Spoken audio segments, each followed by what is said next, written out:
And so they were brushing off a lot of the dust off. We found a German name there.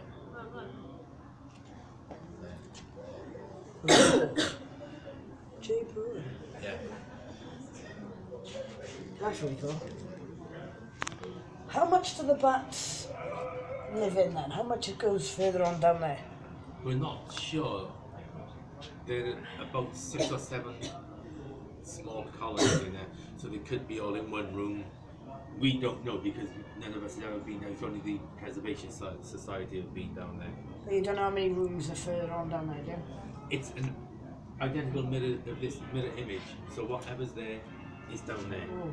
So that was the shower block, so we had the group down here with all these rooms and the same amount at that end. So when you go outside and have a look, Yeah. you'll look both There's a hell of a lot ends, of it's identical. room left. Yeah. Right, okay.